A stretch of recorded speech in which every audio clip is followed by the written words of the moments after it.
बिस्मिल्लाहिर्रहमानिर्रहीम, अस्सलाम वालेकुम। डॉक्टर मोहम्मद जावेद अहमद साहब मौजूद हैं हमारे साथ और किसी तारुफ के मोहताज नहीं है। सूरह रहमान से इलाज अगर मैंने कहा करते हैं तो इस पर गुस्सा ना कर जाएं, क्योंकि जलाली तबीयत भी है इनकी। डॉक्टर साहब पहले तो बहुत शुक्रिया आपका, आपने वक्त दिया। मैं बहुत ज़्यादा टाइम आपके तारुफ में इसलिए लूँगा कि मेरे पास बहुत लंबे सवालनामे मौजूद हैं। डॉक्टर साहब, सबसे पहले हम जो अपने पॉडकास्ट में बताते हैं वो बताते हैं कि आपकी तालीम, आपका ज़रिया माश, आपकी माहाना आमदनी, गाड़ियाँ गुड़ियाँ, बैंक बैलेंस कितना, लाइफस्टाइल क्या है डॉक्टर जावेद साहब का? मैं एसोसिएट प्रोफेसर हूँ सर्विसेज हॉस्पिटल में, सिम्स में, लाहौर।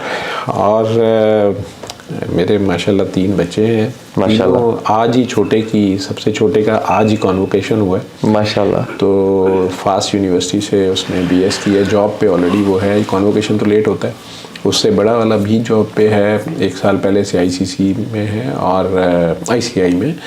और बेटी है, उसने अपना मार्केटिंग का कुछ नीलम से किया था बीएस। तो तीनों ग्रेजुएशन करके अपने अपने काम कर रहे हैं। मैं एक गाड़ी मेरे पास है, 2007 मॉडल की है, ठीक है। अपने भाई से ली थी मैंने, बड़ी सस्ते मिल गई उन्हें, कोक की तरफ से मिली थी जो कंपनी की तरफ से, फिर वो परचेज कर लेते हैं, फिर उनसे मैंने ले ली बात। और वालदा के घर में उनके साथ ही रहता हूँ।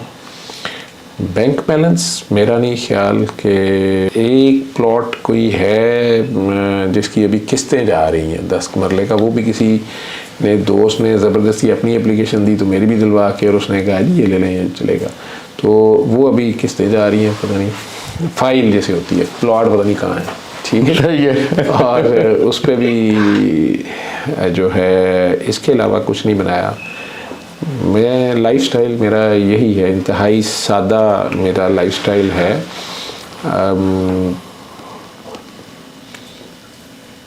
Easy going. तो अगर इसमें से इसके अलावा कुछ आपने ढूंढ लिया तो मुझे बताइएगा, फिर मैं बता दूँ। नहीं, वो ढूंढने की कोशिश कर रहा हूँ, और वो उसमें ढूंढने में पहला सवाल ये है कि इतनी फॉलोइंग, अल्हम्दुलिल्लाह, फ़ैन फॉलोइंग भी, मैं तो समझता हूँ कि लोग आपको पीर समझते हैं, मानते हैं।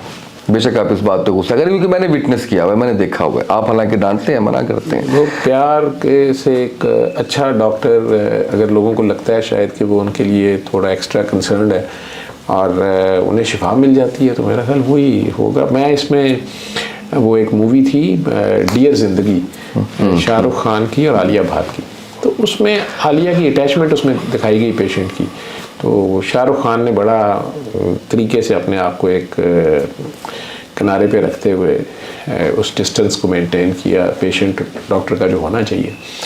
तो मेरी भी यही कोशिश होती है। बाकी चूँकि ये जो सूरह रहमान का आपने जो बताया कि अगर मैं कहूँगा तो डॉक्टर साहब गुस्सा कर देंगे, सूरह रहमान से मैं इलाज करता नहीं हूँ, ना मेरी सकत है। सूरह रहमान का इलाज बताता हूँ और शिफा तो अल्लाह देता है। तो एक तरीक़ाकार जो मेरे जैसे हज़ारों बता रहे हैं पूरी दुनिया में, जो शिफा याब हो गया वो आगे बता देता है, उसमें मेरा कोई कमाल नहीं है। जो जिनको शिफा मिलती है, जिनकी बीमारी ठीक होती है, ऑफर्स तो करते होंगे कि आपको हम कुछ देना चाह रहे हैं, कुछ बहुत ज़्यादा करना चाह रहे हैं आपके लिए। इसमें कोई शक नहीं। कई लोग जो है वो अकीदत बहुत ज़्यादा भी पाल लेते हैं, प्यार भी होता है।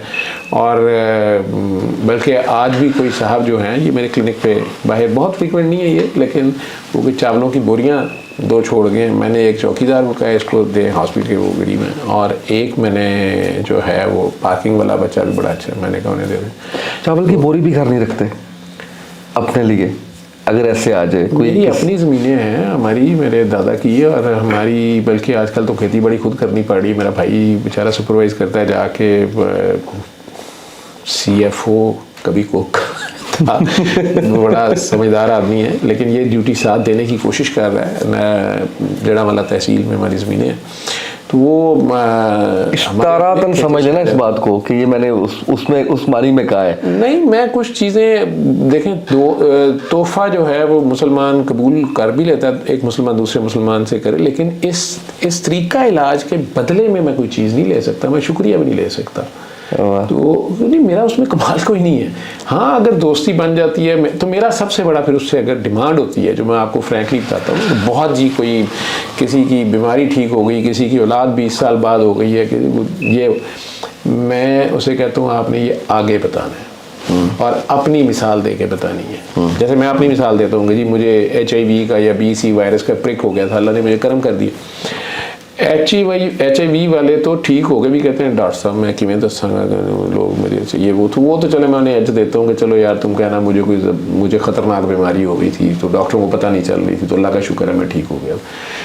लेकिन कैंसर ठीक हुए हुए भी और बड़े बड़े मुश्किल काम हुए हुए भी वो लोग ये चावलों की बोरियां या गाड़ियां भी देने पे शायद तैयार हो जाए, पता नहीं, मुझे नहीं पता कि कुछ भी शायद मैं ऑफर नहीं आई लोग, मुझे लगता है कि लोग कहते होंगे डॉक्टर साहब आपको ये, क्योंकि मैंने बहरहाल कहीं से फैज मिलते हुए अगर देखा है, हाँ जी, तो मैंने देखा लोगों ने घर दे दिए, लोगों ने गाड़ी, बिल्कुल लोगों ने कारोबार सेट मैं करवा आपकी दिया। बात मानता हूँ, इसमें करोड़ों बनाए जा सकते हैं। जी बिल्कुल सही। अच्छा डॉक्टर साहब ये थोड़ा सा आप बारहा बता चुके, लेकिन हमारी बड़े अच्छे लोग भी उसमें हैं जो ऑनेस्टी से, बड़े अपनी सच्चे प्यार से बहुत कुछ कर भी रहे होते हैं, और वही लोग मेरे इर्द गिर्द ज़्यादातर हैं जो इस मिशन को खुद ही साथ चला रहे हैं। उसमें पैसा समटाइम्स, यानी इतने सेमिनार्स होते हैं, ये सारा बच्चा पार्टी खुद ही, मैं बच्चा पार्टी कहता हूँ, उसमें 60-60 साल के भी हैं तो खुद ही कर रहे होते हैं, ये अपने घर में ही दुआ है सेशन, वो कहाँ से खर्चा है मुझे नहीं पता। डॉक्टर साहब आपकी एज कितनी है? अब मुझे तो आज पता चला माशाल्लाह आपके बच्चे जो है वो कॉन्वोकेशन उनका जो है वो चल रहा है। मेरी माशाल्लाह जहाँ तक रूहानी उम्र है, रीबर्थ मेरी जो है वो 2 दिसंबर को मेरी 21 ईयर्स हो जाएगी, ठीक है, बाबा जी को मिले हुए, और रूहानी रीबर्थ डे उसे मैं कहता हूँ। और उस दिन हम इंग्लिश वीडियोस का चैनल अपना एक लॉन्च करने लगे हैं कि इंग्लिश लोगों की बहुत मसला, बाहर से लोग कहते हैं कि हमारे बच्चों को इंग्लिश भी नहीं, उर्दू नहीं आती, तो आप इंग्लिश में करें, तो वो हमने शुरू किया चैनल। तो बाबा को मिले तो 21 साल दश्त की स्याही में हो जाएंगे। वैसे जो उम्र आप पूछ रहे हैं, हम सारों की उम्र सेम होती है, सारी रूहें इकट्ठी पैदा हुई थी, ठीक है। इधर दुनिया में आने जाने का ये जो पैकिंग है ये फ़र्क होती जाती है। छोटा बच्चा हम समझते हैं ये छोटा है और ये बुढ़ा है और ये बड़ा है, सब रूहों की उम्र एक है, ठीक है। बाकी ज़ाहिरी तौर पे मेरा ख्याल है, मेरी अगर मैं एग्जैक्ट आपको बताऊं तो 35 ईयर्स एंड फ्यू मंथ्स है मेरा ख्याल में।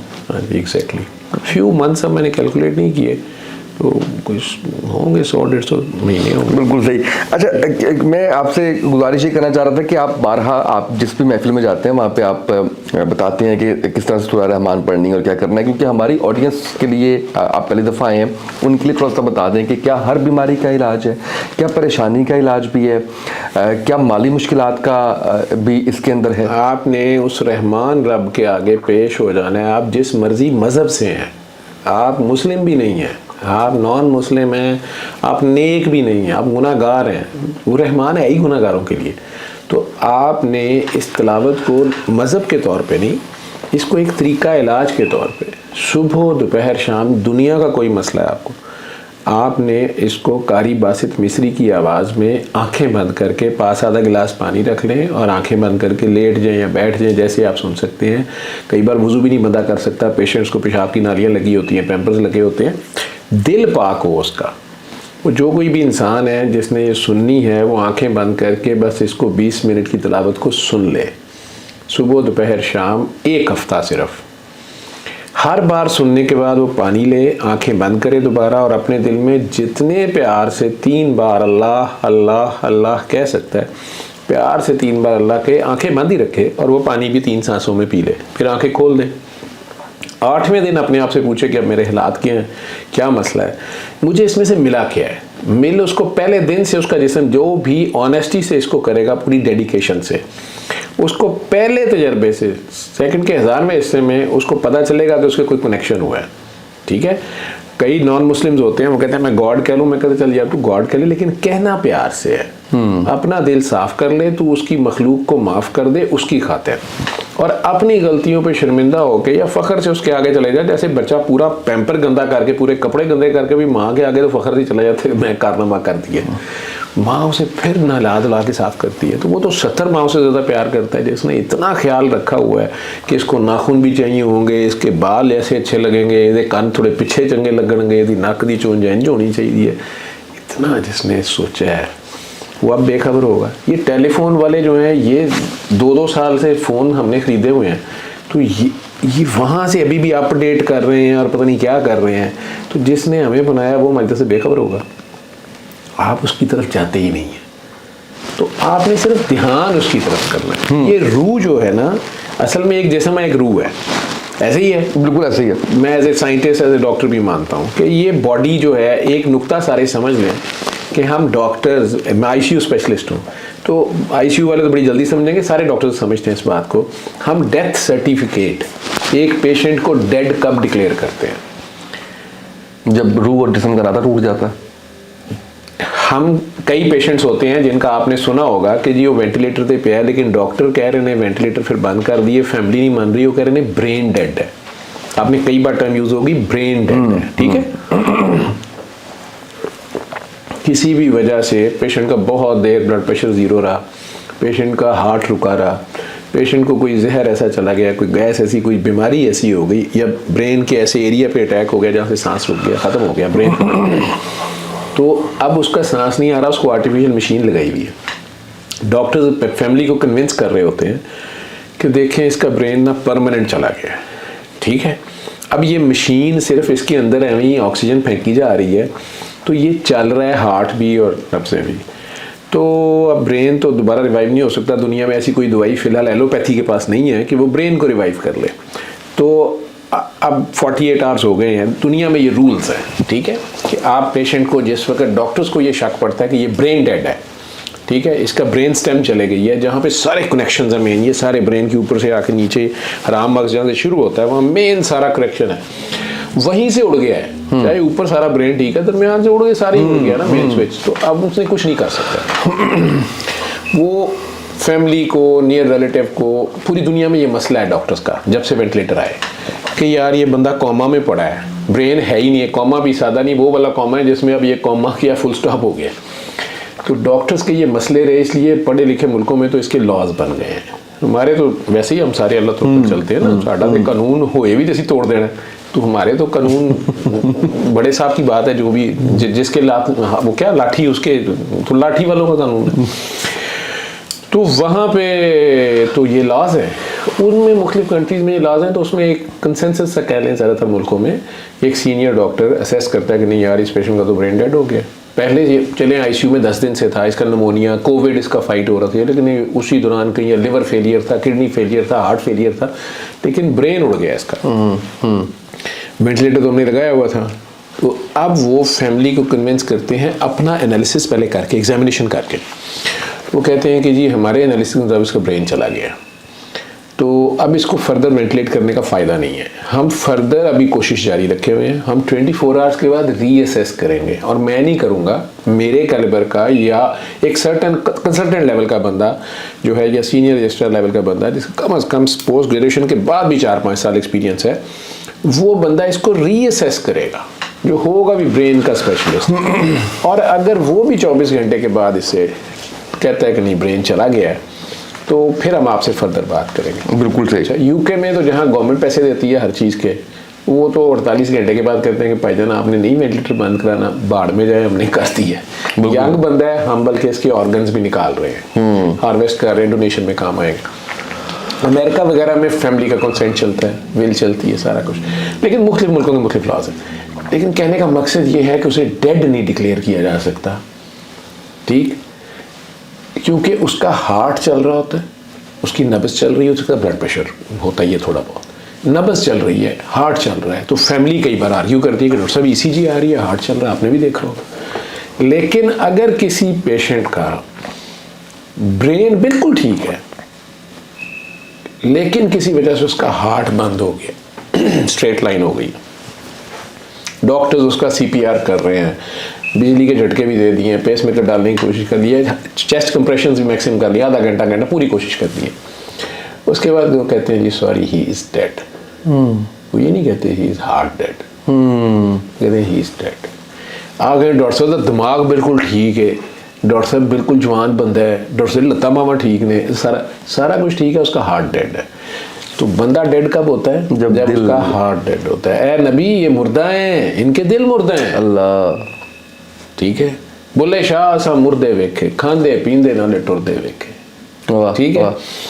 तो ये जो जिंदा है ये एहसास है, ये हार्ट जिसकी बात अल्लाह भी कर रहा है, ये वो हार्ट गोश्त पोश वाले के साथ, ये वो ब्रेन हार्ट सारा मिक्स करके, ब्रेन में भी न्यूरॉन है और हार्ट में भी है, ठीक है।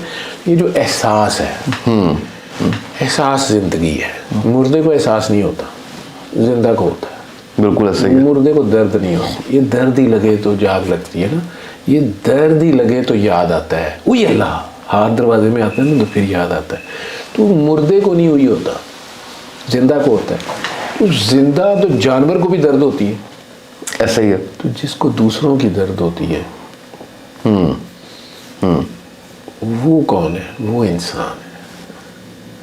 आपकी जितनी स्पीशीज हैं, जितनी जिंदगी है इस जमीन पे, छोटे से वायरस से लेके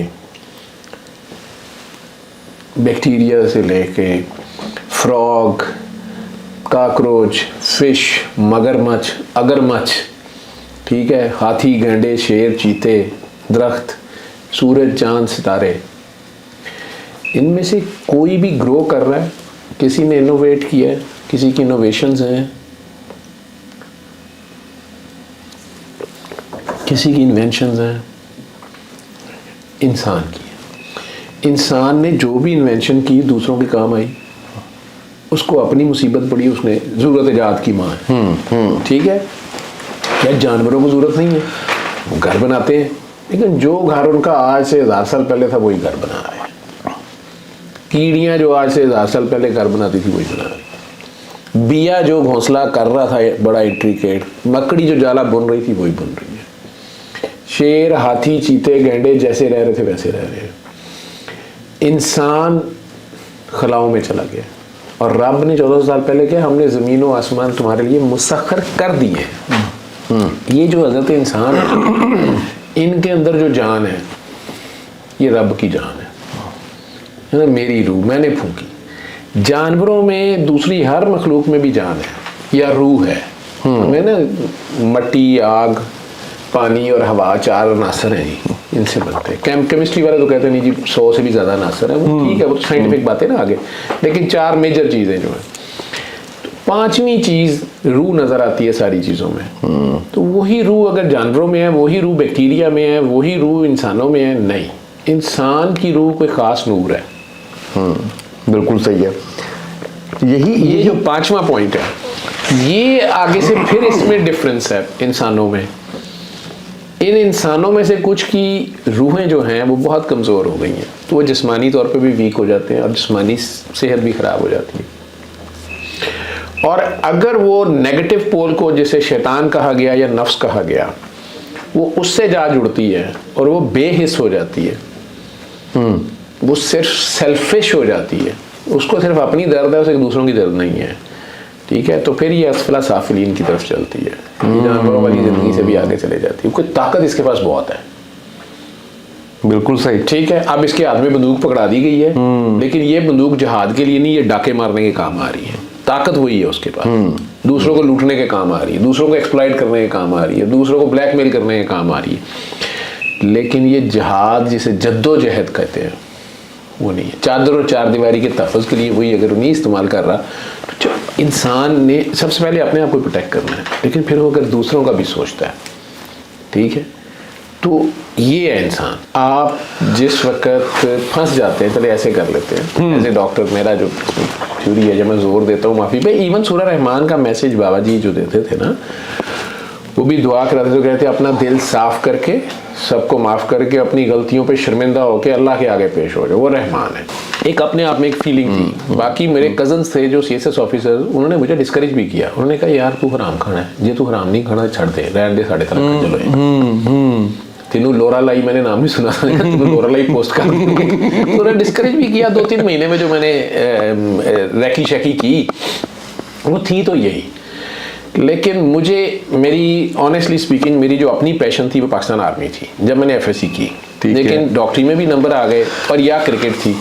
अच्छा, मैं ट्रायल देना चाह रहा था, फास्ट बॉलिंग करता था। लेकिन मेरी वालदा ने मुझे, जिसे कहते हैं ना कि ना को हार्ट ISB के ऊपर रहने दिया।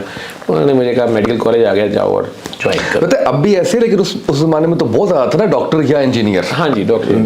मैं 85 से मैंने मेडिकल कॉलेज में शुरू किया काम।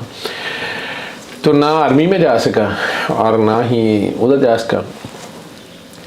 पैशन थी मेरी पाकिस्तान आर्मी। वो डॉक्टरी के ख़त्म होने के बाद अब मेरे सामने था कि मैं CSS कर लेता हूँ और ये कर लेता हूँ। वो खैर दोस्त ने शिकायत लगा दी, वो 3-4 महीने का ही मेरा एडवेंचर रहा उस जॉब के बाद का। तो मैंने इत्तेफाक हॉस्पिटल जॉब शुरू की और वहाँ बड़ा अच्छा CPR डे 1 पे हो रहा था, एक हार्ट पेशेंट का रुका हुआ था, जिस पे मैंने मेरी लाइफ में ये चंद चीज़ें हैं जिन्होंने मुझे चेंज किया। कोर्स ऑफ लाइफ मेरा वो अल्लाह कराता है। तो वो उस यंग लड़के को बिजली का झटका लगा था, उसको वो CPR कर रहे थे। हमने सरकारी अस्पताल का CPR हाउस जॉब का देखा हुआ था, यहाँ बड़ा मेथोडिकल वो लोग कर रहे थे, बड़ी अच्छी टीम थी उस वक्त। तो मुझे लगा कि नहीं, ये सिर्फ पैसे घेरने के लिए कर रहे हैं, बंदा तो मर गया हुआ है। लेकिन वो माशाल्लाह बच गया अगले दिन जब मैंने देखा। तो वो मैंने अल्लाह से वादा कि या अल्लाह ये स्किल पूरी सीख लूँ, कम से कम सडन किसी की लाइफ सड़क पे या कुछ वो तो बचा सकता हूँ। वो इतनी मैंने वो शौक़ से वो सारा काम वहाँ शुरू किया कि 2-4 महीने में मैं सिखाने वालों में था, मुझे नहीं पता चला। इत्तेफाक हॉस्पिटल में 11 साल जो मैंने काम किया 94 से लेके जुलाई 94 से लेके 2005 के जुलाई तक, पूरे 11 साल। उस दौरान मैंने पोस्ट ग्रेजुएशन की ट्रेनिंग भी की। मैंने जनरल हॉस्पिटल में काम किया बीच में जाके, और मैंने सोशल सिक्योरिटी में हार्ट सर्जरी ICU भी किया उसी सारे के दौरान। तो डॉक्टरी में फुल इंटेंसिव केयर मेरा पैशन था, चैलेंज के तौर पे लेता था। मुश्किल काम, पेसमेकर, सेंट्रल लाइंस, वेंटिलेशन, बल्कि जो वेंटिलेशन डिफ़िकल्ट वेंटिलेशंस होती थी कि इस पेशेंट पे वेंटिलेटर को एडजस्ट कैसे करना है। तो बड़े बड़े ज़बरदस्त, मैं नाम नहीं लेता, या फॉरेन क्वालिफाइड लोग वो मेरी सेटिंग्स को नहीं छेड़ते, बल्कि मेरे से मशवरे पे चलते थे। डिफरेंट डिजीज़ में आपको समटाइम्स डिफरेंट होना पड़ता है, लंग्स बड़े बड़े पुराने मेडिकल पेशेंट्स के। तो वो अल्लाह ने एक स्किल दी और मेरे सीनियर्स ने मुझे सिखाया भी और मुझे फ्री हैंड भी दिया और मुझे सपोर्ट भी किया और कुछ अल्लाह ने मुझे गाइड किया। तो डॉक्टरी में मैं बड़ी जल्दी एक खास पीक पे चला गया था। हालांकि डिग्री शायद मेरे पास अभी नहीं थी, मैं पोस्ट ग्रेजुएट कर रहा था स्किल वाइज, और अपनी जो भी मेरी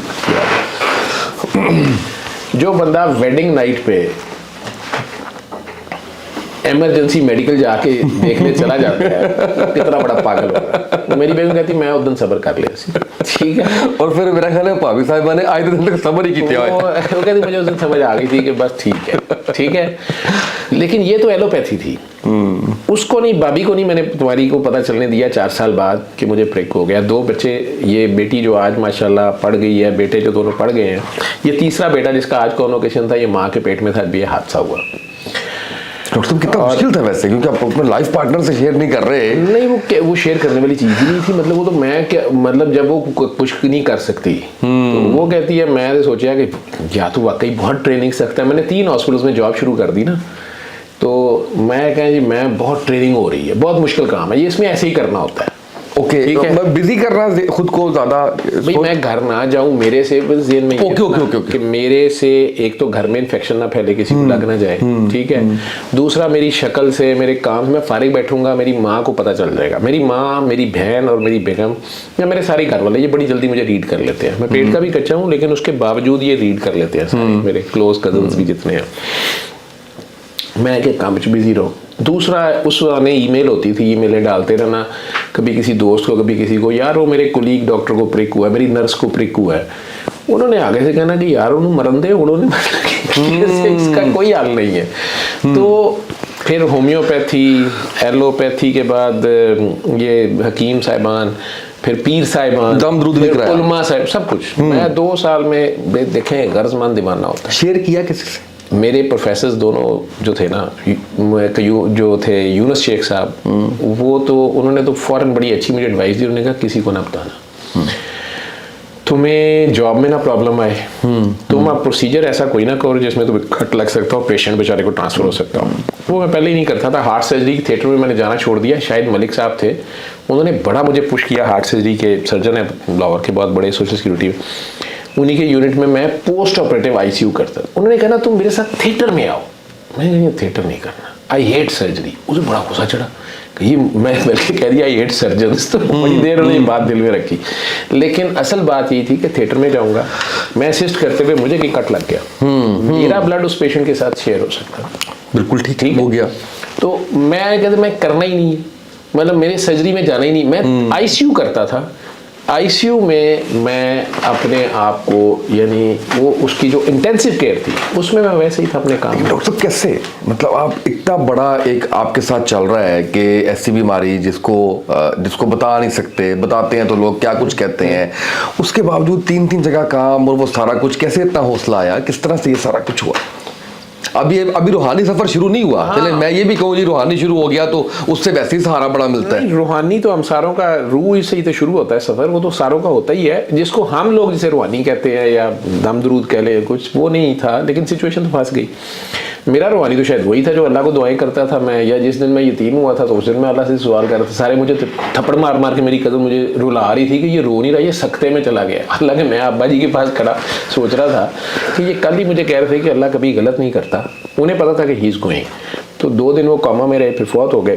तो वो एक मतलब कॉमा में जाने से चंद घंटे पहले मुझे बुलाया, मुझे कहा कि एक बात याद रखना, खुदा कभी गलत नहीं करता, और तुम्हें दुनिया में सबसे ज़्यादा किससे प्यार है? तो मैंने कहा जी आपसे, अम्मी से। मैं पता नहीं क्यों पूछ रहे हैं। तो उन्होंने कहा मैं भी तुम्हें छोड़ जाऊँगा, माँ भी तुम्हें छोड़ सकती, सारे छोड़, अल्लाह नहीं तुम्हें छोड़ेगा। मैंने हाँ ये है। तो एक बात याद रखना, अल्लाह नहीं तुम्हें छोड़ेगा और अल्लाह कभी गलत नहीं करता। और अगर तुम्हें ज़िंदगी में तुम अकेले हो, वो बस बेसिकली में प्रिपेयर कर रहे थे, और जंग लग जाए, एटम बम चल जाए, तो दुनिया से कल्ला रह जाए, तो तुम्हें पता ना चले ना कि सही क्या है और गलत क्या है। 14 साल का था मैं। और हमारे वाले साहब का इतना सख्त उसूल था, we were not street smart boys. Okay. 5 भाई थे, मैं बड़ा था, बहन सब हमारे से 1 साल बड़ी थी, लेकिन उन्होंने हमें, उनका एक इतना टफ उसूल था कि मगरिब की अजान के बाद तुम घर से बाहर नहीं रह सकते। ठीक है, बिल्कुल ठीक है। लेकिन अगर आप रीडिंग बिटवीन द लाइन्स, तो रीडिंग बिटवीन द लाइन्स ये थी कि वैसे पहले भी नहीं रह सकते। वाह। ਅਸੀਂ ਕੁੜੀਆਂ ਵਰਗੇ ਬੱਚੇ ਸਾਂ। ਉਹ ਸਕੂਲ ਗਏ, ਅੱਬਾ ਜੀ ਦੇ ਨਾਲ ਹੀ ਸਕੂਲ ਗਏ, ਅੱਬਾ ਜੀ ਨਾਲ ਵਾਪਸ ਆਏ तो ਉਹਦੇ ਬਾਅਦ ਕਾਰ 'ਚ। और मेरे ख्याल अब्बा के बाद अम्मा ने भी फिर रखे हैं जी, उन्होंने ज्यादा बल्कि कीते अम्मा ने हमें कुछ नहीं कहा। उन्होंने कहा ठीक है, अम्मा का स्टाइल ही डिफरेंट था। ओके ठीक है, हालांकि वैसे उलट होता है। माँ ने मान की मार मारी, अच्छा, कहा ही कुछ नहीं। ठीक है, मेरी माँ ने कभी कुछ नहीं कहा। और ये CSS वाली बात, जिस दिन वो दोस्त ने शिकायत लगाई तो मैं बाहर से बाइक पे आया, तो अम्मी बाहरी गेट पे खड़ी थी। तो उन्होंने कहा कि मेरी नौकरी, मैं तो नौकरी, मैं कहा नहीं अम्मा। उन्होंने कहा तू मेरे साथ झूठ बोलने लग गया। मैं कहा क्यों झूठ? कहते अंजुम आया था। आगे तो मुझे बात समझ आ गई, आगे सर क्या करके गया। वो पास नौकरानी झाड़ू दे रही थी, पता नहीं क्या कर रही थी, उन्होंने उससे कोई चीज पकड़ी है। तो मैं आगे हुआ कि अभी मुझे मारे। ठीक है, उधर से खालिद मेरे से छोटे वाला, वो निकल आया उनकी आवाज़ सुन के, तो वो गुस्से होके वो मारने लगी है। तो वो मेरे आगे हो रहा है कि उसको लगे कि हमें अम्मी से मार पड़े। उन्होंने नहीं मारा हमें कभी। वाह। ठीक है, मिसाल, हाँ ये उनका स्टाइल ज़रूर रहा है कि उन्होंने, मैं पढ़ रहा हूँ तो मेरा से मेडिकल कॉलेज का फाइनल ईयर का कल पेपर है या FSC का पेपर है, तो उन्होंने अचानक कोई मेहमान आ गया। तो और ये बाकी बच्चों के लिए भी, जो लोग सुन रहे हो स्टूडेंट्स, आपके लिए इसमें एक क्लू है। तो अम्मी ने अचानक कहना कि बेटा वो मेहमान आए हैं तो दुकान से ये चीज़ पकड़ लाओ। अम्मी मेरा पेपर है, सो गया। उन्होंने कहा हाँ बस वो अल्लाह वल्लू आ गए ने। अच्छा, वो ये भी अब्बा जी और अम्मी का ये था कि अल्लाह वल्लू का मतलब होता है अल्लाह वल्लू है ना, ये तो बहुत रिस्पेक्ट करना है। ठीक है, बाकी कोई क्वेश्चन नहीं रह गया। क्वेश्चन नहीं रह गया। उनका अल्लाह वल्लू आ गए ने बेटा। अच्छा, अम्मी ने खालिद को कहना जाके, क्योंकि तारिक और इमरान खान ज़्यादा छोटे थे, उन्हें शॉप पे भेजती नहीं थी, फिर उन्होंने उन्हें भेजना शुरू कर दिया। खालिद साहब बड़े बासूर, खालिद साहब की ना का मतलब ना होता। खालिद ने आगे से अगर कह दिया कि नहीं जी मैं तो पढ़ रहा हूँ, या मैं मैच देख रहा हूँ, या मैं ये कर रहा हूँ, उन्हें मैं नहीं जाना। अम्मी का स्टाइल ये होता था, अब उन्होंने मुझे देखना है, ठीक है, और उन्होंने चादर पकड़नी है और उन्होंने कहना है अच्छा मैं लेके आती हूँ, ज़रा कुंडी लगा लेना। बस वो अम्मी ने चादर पकड़नी है, मैंने भाग के, तो उन्हें कहना कि नहीं आप बैठे, मैं चला जाता। मैंने बल्कि पहले मैं बड़ा लड़ाका सा होता था। मैंने वाले साहब की डेथ के बाद ना लड़ना इसलिए छोड़ दिया था कि शरारतें छोड़ दी थी कि गेट पे जो बंदा शिकायत लेके आएगा ना, तो अम्मी को गेट पे जाना पड़ेगा। तो मेरा ये था कि मेरी माँ गेट पे, गुस्से को तो अभी भी बहुत तेज है। गुस्से का मुझे बाबा जी बहुत चेंज कर गए हैं। ठीक है, अभी गुस्सा कम हो गया आपका? ये तो मैं तो हुई नहीं। मेरी माँ और बेगम दोनों इस बात पे मुत्तफिक हैं कि ये बंदा वो रहा है। मैं एक वीडियो सुन रहा था, किसी ने तारीफ कर दिया, आपने तो उसको उसकी तबीयत साफ कर दी कि पता है मुझे, तो बात करो तो करनी है। मुझे नहीं पता वो जो जब वो दुआ के सिस्टम में बैठा होता हूँ, दुआ सेशन में, तो वो मेरे एक दोस्त हैं सैयद शहबाज अली शाह साहब, बाबा जी के ही रेफरेंस से मिले हुए हैं, वो भी रूहानी शख्सियत सैयद बादशाह हैं। तो वो कहते होते हैं कि असल च जदों पीर बन के तू बह जाना ना चेलियां दे विच, उन्होंने बड़े जलाल आउंदे ने, ठीक है, वो सही कहते हैं, सही कहता। अच्छा सर 2 साल हो गए और उसमें जो है वो आप आपने पीर फकीर भी देख लिए। 20 kg वेट, ओके, और हल्का सा बुखार रहता था। घर वालों को यही था कि मैं बहुत मेहनत कर रहा हूँ 3 अस्पतालों में। तब वो डॉक्टर साहिबा एक पेशेंट था आईसीयू में, इत्तेफाक में ही उस पर मेरे जूनियर डॉक्टर थे मासूम जावेद। अब वो तो हम 3 जावेद थे, मासूम जावेद था, एक छोटा जावेद था, अल्लाह जन्नत नसीब करे, फौत हो गया, और मैं करप्ट जावेद था, या शरारती जावेद, या सख्त जावेद, या जालिम जावेद था। तो मैं इनका सीनियर भी था दोनों का, मैं रजिस्ट्रार था, ये 20 डॉक्टर्स मेरे अंडर काम करते थे। अच्छा, और बड़ा अच्छा यूनिट था हमारा, बड़े प्यारे लोग थे। मौज़म बेग मिर्ज़ा साहब तो अभी हयात है, ये हेड ऑफ द डिपार्टमेंट थे। यूनुस शेख, प्रोफेसर यूनुस शेख साहब रिटायर होके आए थे लीबिया से, वो बहुत अच्छे इंसान थे। शेख यूनुस साहब फौत हो गए, लेकिन कहने का मकसद ये है कि ये दोनों प्रोफेसर थे, हेड्स थे, दोनों के बेटा बेटी, ये मौज़म बेग साहब की बेटी और यूनुस शेख साहब का बेटा, ये दोनों मेरे अंडर काम करते थे। मैं जिस तरह बाकियों को रगड़ देता था, इसी तरह इन दोनों को भी मैं सख्त बदतमीजी की हद तक, जिसे समझे कि उन लोगों के लिए तो बदतमीजी लगती है, उनके बाप हेड हैं और जनाब बीच में एक रजिस्ट्रार जो है वो बदमाशियां लगा रहा है, अपनी डांट रहा है, गलतियां निकाल रहा है। और मुझे एक आध बार पोलाइटली मौज़ा साहब ने एक बार कहा भी कि जरा हाथ हौला रखे हो, कुड़ियां दे नाल हाथ हौला रखे, लेकिन आई वाज, मतलब मैं मरीज के मामले में नहीं लिहाज करता था। बिल्कुल सही है, प्रोफेशनलिज्म तकाजा भी यही है। पता नहीं है, अजीब बगलोल था मैं, लेकिन यूनुस शेख साहब ने तो अपने बेटे को कह दिया था कि इसके सामने कभी मुझे अब्बा भी ना कहना, मेरे से प्रोफेसर साहब कह के बात करना ड्यूटी पे। और उन्होंने एक बार डांट भी दिया शुरू में बेचारे को, डॉक्टर जुबैर आजकल यूके होगा। तो इस तरह के लोगों के साथ मैं काम कर रहा था। मेरे साथ फिर बाद में डॉक्टर मुदस्सर खोखर आ गए, ये भी मेरे सीनियर थे। कयूम खान साहब, ये भी मेरे सीनियर बन गए। ये 3-4 कंसल्टेंट्स थे, और विजिटिंग तो बहुत लोग, उनसे मैंने सीखा भी, और वो जानते भी होंगे। कयूम, आरिफ कयूम साहब या असलम साहब एक थे, बहुत से प्रोफेसर। तो मैं इस किस्म का सिंकी था कि उनका प्राइवेट पेशेंट उन्होंने देखा हुआ है, ठीक है ना, उन्होंने डायग्नोसिस में दाखिल किया, ट्रीटमेंट लिखी है। मैं पहले दिन ही उसको एंटर करते हुए सारा करते हुए मैंने उनके नोट्स पे लाल पेन से काटा मार देता था, या उस पर गलती जो भी है वो करके साथ ट्रीटमेंट चेंज करके, मैंने बताना भी नहीं, आगे वही नोट लिखना है। तो वो उन लोगों ने बड़ा लिहाज किया मेरा, सही, ठीक है। लेकिन ये सारों ने एडमिट किया कि यस यू वर राइट, जल्दी में नहीं भी चीज़ें मिस हो जाती हैं। उसमें शायद उन्हें एक अच्छा जूनियर भी अच्छा उन्हें था कि चलो वो गलती की गुंजाइश नहीं होती है, बंदा पकड़ लेता है। तो मैं था ऐसे, ठीक है। कई लोग सीनियर प्रोफेसर होते थे, उनका प्राइवेट पेशेंट है, ठीक है, उसने उसके ऊपर डायग्नोसिस बनाया, उसने सुबह उसकी गैस्ट्रोस्कोपी करनी है। डॉक्टर साहब रात 3 बजे उन्हें फ़ोन कर रहे हैं कि सर ये लड़की अनमैरिड है, ये प्रेग्नेंट है, और आप इसके जो मैदे का मसला समझ रहे हैं, ये प्रेग्नेंट है। यार वो रात 3 बजे बम फाड़ देता है। ये प्राइवेट कंसल्टेंट्स भी पेशेंट दाखिल करते थे ना, ठीक है। वो उसने गैस्ट्रोस्कोपी का 3000 उस जमाने में बनाना था, या वो उधर को जा रहे थे, बनाना नहीं था, मतलब मुझे तो नहीं पता ना, उसने छुपाया हुआ है। जुवेद साहब ने रात 3 बजे खुरा कर लिया। तो इस तरह का डॉक्टर था मैं। कोई है ऐसा जरा तुसी नाराज ना करो, पैसा बनाना था, ब्यूरोक्रेट जड़ा ओनू तुसी करप्ट कहते हुणे बैठे बैठे छड़ दो, तुसी अगे पीछे की करते हो, मोर भी तुसी बुल्ला कह दिता। मैं खुद बड़ा गंदा आदमी हूं। मैं सिर्फ कहना ये चाह रहा हूँ कि मुझे नहीं लगता कि आप किसी को खुश कर सकेंगे या कोई राजी होगा आपसे, सारे खिलाफ ही होंगे जो जिस तरह से आप कहते हैं। मेरा अल्लाह नबी और मेरा बाबा और मेरे माँ बाप मेरे से राजी हैं, तो मेरे बच्चे बीवी बच्चे भी राजी हैं, मेरे बहन भाई मेरे करीबी, मेरे सामने सारे ही राजी हैं मेरे से। देखे, मैं अल्लाह से राजी हूँ, ठीक है, रब मेरे से राजी है। 2 साल हो गए, हाँ, वेट लूज हो गया। तब ये बाबा जी से मुलाकात हुई थी, सैयद मखदूम सफदर अली बुखारी है, जिन्हें आप मीडिया वालों ने पीर काकी ताड़ का नाम दिया था। अच्छा, मीडिया ने दिया? मीडिया ने अभी करें इस पे बात के बाद में। ये खुशनूद अली खान साहब और ज़िया शाहिद साहब, अल्लाह उन्हें जन्नत नसीब करे, ये उन लोगों की मेहरबानी थी। और खुशनूद अली खान साहब तो जिंदा ही हैं, तो बहुत बड़ा पावा है आजकल के सेटअप में, तो वैसे ही बहुत बड़ा पावा है। तो इन लोगों ने नाम रखा उनका, फिर बाबा जी ने इसी नाम से इनके अखबारों में कॉलम्स लिखे, ठीक है, अच्छा, ऑयल अच्छा। की सर्कुलेशन बहुत ज़्यादा बढ़ जाती थी। कुछ उसमें कसूर बाबा जी का भी था। बाबा जी भी तो मतलब हीरा मंडी जैसी जगह पे बैठ के तो अचानक लोग तमाशबीनी कर रहे हैं, वहाँ मुजरा हो रहा है, शराबा चलती हैं पीछे, ठीक है।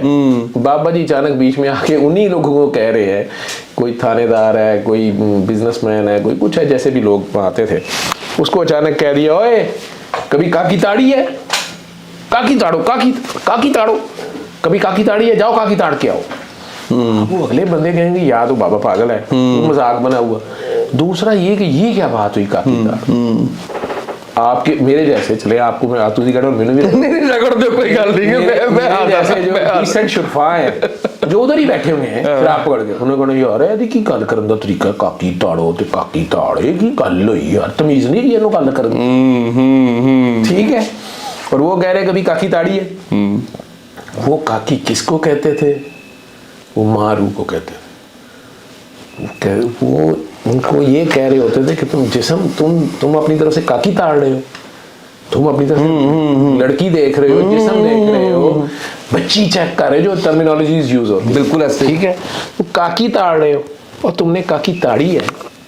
असल में इसके अंदर कौन है? ये जिस्म तो नहीं है, मैंने आपको कहा ना कि हम जिस्म है और रूह है, ये रूह है काकी।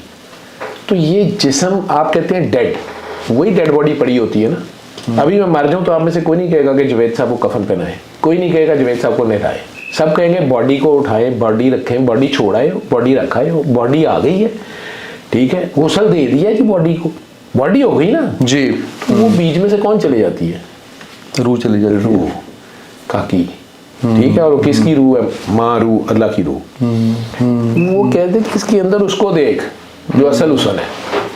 कह तो वो ये रहे होते थे, लेकिन उस जगह पर उन्हें लेक्चर तो नहीं देना होता था, लेकिन एक सडन मेरा ख्याल है कि उनका कैची सेंटेंस होता था जो हर बंदे को, शराबी को भी सोचने में मजबूर कर देता था, यार कल तक ही मतलब है, गल की मतलब। हाँ। वहां तो जो उन्होंने ट्रांसफॉर्मेशन की वो तो 10 साल उस पर तो दुनिया रिसर्च करेगी और कर रही है, वो शुरू हो गया काम। लेकिन जब वो वहां से 5 स्टार हीरा मंडी में बकौल उनके आए, सॉरी टू से, तो तब उन्होंने कहना शुरू कर दिया, सुधा रहमान सुनो, मैं तो उस जमाने में मिला ना, वो एक जूनियर डॉक्टर साहब, ये कहानी तो हजारों बार मैंने सुनाई दी है, नेट पे पढ़ी है। तो मैं डॉक्टर मासूम जावेद ने मुझे कहा कि सर वो आईसीयू में पेशेंट है एक जो ब्लड नहीं ला रहे और उसको ब्लड वॉमिट्स हो रही हैं। तो उसके बाप को मैंने भी बड़ा कन्विंस किया है, और पेशेंट जो है वो शॉप में किसी वक्त चला जाएगा, और इसकी हीमोग्लोबिन बहुत कम है, हमने जस्ट उसको ठीक कर दिया। काला यरकान था, जिगर खत्म हो, यंग बंदा, सलीम नाम था, मुझे भी याद है, जो बुर्जी के करीब है घर। मैं 2002 की बात, 1 और 2 की बात कर रहा हूँ। तो मैं आईसीयू में ही गया, उधर मेरा राउंड होता था शाम को, मैं गया उधर, मैंने उसके वालिद को कन्विंस करने की कोशिश की, बूढ़े से बुजुर्ग थे वो, मुझे आज तक याद है। मैं रेलवे का गार्ड तो मेरा जो जमा जत्था सी ना, इकल्ला पुत्र है, मैं ये लाता है, बच्चे ने ये वो बाहर 1-2 बच्चे खड़े थे छोटे, मैं इन्होंने पाला कि इधर मैं इलाज करावा, हूँ मेरे को कुछ नहीं कहा। मैंने फिर प्यार से समझाने की कोशिश की। मुशर्रफ साहब की गवर्नमेंट आ गई थी, उन्होंने इत्तेफाक हॉस्पिटल को बिल भेज दिया था पिछले 10-12 साल का कि जी आपने इसको ट्रस्ट बनाया हुआ था, नहीं ये कमर्शियल था, जुर्माना लग गया जी, अन्य करोड़ दो जी। हॉस्पिटल को अपने लत्ते पड़े हुए थे, तो उन्होंने कह दिया था कि आप लोगों की कोई तनख्वाही नहीं बढ़नी, बस शुक्र है तनख्वाही दे रहे थे। ये हालात थे, तो अवाम आ जाती थी उस जमाने में भी कि शायद हमारा फ्री हो जाएगा। मियाँ शरीफ साहब, जो अच्छी बात है, वो अच्छी बात है, वो कई पेशेंट्स का फ्री इलाज कर देते थे, लिख देते थे रमज़ान वार्ड केस। मियाँ शरीफ साहब उसको अपने बाप दादा के नाम पर उन्होंने कोड वर्ड्स रखे हुए थे, तो उसको फ्री इलाज भी हो जाता था, बल्कि खाना भी कहीं वो घर से जाता था, वो कैंटीन से उनको खाना भी मिलता था, अटेंडेंट को भी मिलता था सारा। अब वो नहीं थी बात, वो सारे तो जेलों में अब चले, खत्म हो गया उनका तो वो मैंने उस जमाने में, हाँ जी, तो अब वो मैंने अब तो बाबे को समझाने की कोशिश तख्ते से तख्त फिर हो रहा है ना आजकल फिलहाल। अच्छा, तो वो कहानी फिर से तो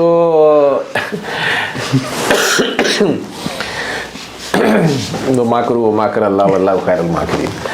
तो मैंने उसको बुजुर्ग को कन्विंस कर रहा था, वो आगे से इनकार हो रही नहीं, बिल्कुल उसमें एक बंदा हाथ ही खड़े कर दे तो क्या कर सकते हैं। मैंने प्यार पर समझा रहा था कि बाबा जी देखें, दवाइयाँ भी हम कोई सैंपल इकट्ठे करते हैं, हम इसका कुछ कर लेंगे, ठीक है, लेकिन ब्लड तो आप नहीं लाना है ना, बंदा लाएंगे, ब्लड क्रॉस मैच होगा सारा। उन्होंने कहा कि मैं पहले 2 बोतलें लाया था, नहीं उसका बहुत ज़्यादा कम है और ब्लीडिंग बहुत ज़्यादा हो रही है, तो इसको गैस्ट्रोस्कोपी करनी है, टाँके लगाने हैं, फिर इसको देखना है, तो इसकी पहले थोड़ी हीमोग्लोबिन होगी तो ये तो सारा बता रहा था। जिस वक्त उन्होंने कहा जी मेरे पास नहीं है, मैं नहीं कर सकता ना, 1 बोतल चढ़ाते 1000 रुपया लगता है उस ज़माने की। मैंने कहा जी 1000 रुपया भी हम कहीं से कर ले, मैं इस तरह की बात होती चले हम कर लेते हैं, लेकिन डोनर तो आपने लाना है ना, आप कहीं से बंदा लाए। वो कह रहे मैं नहीं दिया सकता, तो बिल्कुल ही वो तो मैं उसको अपने फ्लो मैंने कहा कि इस तरह तो ये मर जाएगा, मतलब 35 साल का यंग बंदा है, मर जाए। वो भी बाप वो इस तरह ही कहता है मरता है तो मर जाए। वो रोंगटे खड़े हो गए मेरे भी, लेकिन वो लड़का भी मैं सामने देख रहा हूँ, उसके चेहरे पे एक अजीब सी फेस सी है, सुन रहा है वो देख रहा है, सुन रहा है वो। तो वो लेडी डॉक्टर साहबा एक पास आके खड़ी थी, बहुत लंबे बाल थे उनके और यंग थी, वो अभी हाउस जॉब करके ही आई थी, डॉक्टर मैमूना सुल्तान। और अभी वो प्रोबेशन पीरियड पे थी और मेरी दाढ़ के नीचे आने वाली थी, क्योंकि मैं इन बच्चों को फारिग कर देता था जो मैं समझता था कि ये नहीं ठीक काम कर सकते। इस स्ट्रेस में 100 बेड का वो मेडिकल यूनिट था और प्राइवेट कंसल्टेंट्स मुख्तलिफ थे, उनकी अपनी डिमांड्स थी, सारा लोड मेरे पे होता था। मैं अपने आप को आंसरेबल समझता था। इन बच्चों के पास अपनी अपनी शिफ्ट में 20 पेशेंट तो होते ही थे। तो उसमें मुअज़्ज़म साहब की बहुत स्पेसिफिकेशंस थी कि ये दवाई इधर लिखनी है, मिलीग्राम लिखने हैं, बड़ी अच्छी ट्रेनिंग भी थी और उनकी डिमांड्स थी, उस तरह काम चाहिए था। डॉक्टर साहबा को मैं देख रहा था 2 महीने से कि उन्हें अगर हमने कहना कि ये चीज़ आपने राइट लिखनी है, ये लेफ़्ट लिखनी है, तो डॉक्टर साहब पहले दिन से जो लेफ़्ट लिख रहे थे ना, वो लेफ़्ट ही लिख रहे थे, और जो राइट लिख रहे थे वो राइट ही लिख रहे थे। ठीक है, अब 2 महीने हो गए थे, सिर्फ एक चीज़ उनकी अच्छी थी कि जो ही पेशेंट सीरियस होता था ना कोई भी, उसका अलार्म वो सबसे पहले देती थी। वो पेशेंट को टेलीफोन पे नहीं देखती थी ऑफिस में बैठ के, मतलब हर कॉल पे जाके उसके कमरे में या उसकी वार्ड पे उसे अटेंड करती थी। और उसमें ज़रा सा सीरियस पेशेंट है ना, सबसे पहले उन्हें शोर डाल देना होता था कि एनु फाड़ लो या आईसीयू में ले लो या सीनियर को इन्वॉल्व कर लो। ये बड़ी अच्छी क्वालिटी भी होती है, मतलब वो ना वो इग्नोर करती थी ना वो मिस करती थी कि इसमें सीरियसनेस को, ना फोन पे लेना है, अपनी ओवर कॉन्फिडेंट थी कि अपनी चवल मारती रहे, ठीक है, या सिर्फ फोनों पे सिस्टर को कहते रहे ऐसे कर दो, पेशेंट उतनी देर में हाथ से निकल गया, लेट अटेंड किया, इसमें ठीक थी। लेकिन वो जो क्लरिकल काम था और या मेथोडिकल जो अप्रोच हमें चाहिए थी, उस पर वो मानने पे थे, उसमें उनकी अपनी मौज थी। और मैं परफेक्शनिस्ट था, मैं भी बहुत सख्त था, ठीक है। अब वो आके खड़ी थी पास, तो मैं उन्हें इग्नोर वैसे ही कर रहा था कि आईसीयू में हमारे पास बेड नहीं है इस वक्त, ये ले कोई पेशेंट हो रही, इसने अपना पड्डा डाल रहा है, तो अभी पहले मैं देख लूं आईसीयू का राउंड करूं, कोई पेशेंट ये बाद में देखूंगा इसको। हाँ, मैं उन्हें इग्नोर कर लाए थे ऑलरेडी। हाँ, तो वो उतनी देर में वो सारी गुफ्तगू सुन रही थी, उन्होंने अचानक वो पेशेंट के पास जाके उसका गिलास और बॉटल पड़ी थी, उसमें पानी डाला थोड़ा सा, उसे कहती भाई आप ठीक हो जाएंगे, आप परेशान ना हो, क्योंकि वो लड़के के चेहरा एक अजीब सी उसकी बुजनी छा गई। उसका बाप उसका कह रहा, मैं भी देखना शुरू हो गया ये क्या कर रही है। तो उसने कहती है आप ये पानी लें, आंखें बंद करें, और आपने ना प्यार से, मुझे आज तक उसके सीने ने प्यार से 3 बार अल्लाह अल्लाह अल्लाह दिल में कहना, पानी पी लें आप ठीक हो जाएंगे। मुझे थोड़ी सी हंसी निकल गई, मैंने यार ये क्या बेवकूफ़ी मार रही है आईसीयू के अंदर, और ये फाल्स होप दे रही है उसको, और ऊपर से यानी अपनी तरफ से उसको कंसोल कर रही है, क्या कर रही है। वो आगे से पेशेंट नहीं उसको उल्टी बात करती। उसने कहा बाजी मैनू खून दियाँ उल्टियाँ आ रही ने, तो डॉक्टर साहब ने खान पीन मना किया है। मुझे वो भी थोड़ी सी ऐसी आई कि पानी, वो उसे आगे से कहती मैं भी डॉक्टर ही हूँ ना, मैं कह रही हूँ ना ये थोड़ा सा पानी 3 सिप्स ही है, आप करें आंखें बंद। वो बिल्कुल गन पॉइंट पे नहीं जैसे करते। खैर उसने बेचारे ने, एक तो लड़की, आपने कोई इंटरवीन नहीं किया? नहीं, हम बर्दाश्त कर लिया। नहीं, मैं वो बाबे की तरफ से थोड़ा सा शैटर्ड था, अपना वे आउट निकाल रहा था कि यार अब इसका करना क्या है, ये ब्लड का क्या है, पैरेलल वो चल रहा है। सारी बात है, हमने तो मेरा तो कंसर्न पेशेंट होता था, वैसे ही एक आदत थी। तो और डेफिनेटली जब मेरे जूनियर ने बात मेरे पे डाल दी है, तो मैंने तो कुछ कर रहा था, तो मैं तो उधर जरा फंसा हुआ था कि अब इसे एक बंदे ने कह ही दिया जी मरता है तो जो होता है होने दो। प्राइवेट सेटअप को छोड़ के एक मेरी जो अपनी ह्यूमैनिटी थी थोड़ी बहुत भी जो थी, तो वो मैं सोच रहा हूँ कि यार इसका ब्लड ग्रुप क्या है, इसको क्या करूँ मैं इसको कैसे, पैसे भी नहीं ये लगा रहा कुछ में, जो सारा उसमें मेरा अपना डिप्रेशन भी, जो सारा मेरी अपनी वो भी चल रहा है, अपनी जगह हाँ, चल रहा है। हाँ। 3 हॉस्पिटल्स की ड्यूटी है, मैं सिर्फ 4 रातें घर जाता था। अल्लाह वार्ड पे, ठीक है, पीक पे टफ सिचुएशन, अजीब सी सिचुएशन थी। तो वो उसमें वो डॉक्टर साहब ने अपने ही एक जड़ा ना गिद्दड़ सिंह की झड़ती, वो मैं कहा यार ये क्या कर रही है, मैं उन्हें देख रहा हूँ, हंस भी रहा हूँ कि यार क्या कर रही है, बच्चे कर रहे हैं, बच्चों को इग्नोर भी कर, थोड़ा मुझे गुस्सा आ रहा है कि ये क्यों कर रही है। उसी देर में वो बंदे ने पानी पकड़ा है, और मुझे नहीं पता कितने प्यार से उसने 3 बार अल्लाह कहा दिल में, आंखें बंद रखी, वो पानी पी गया।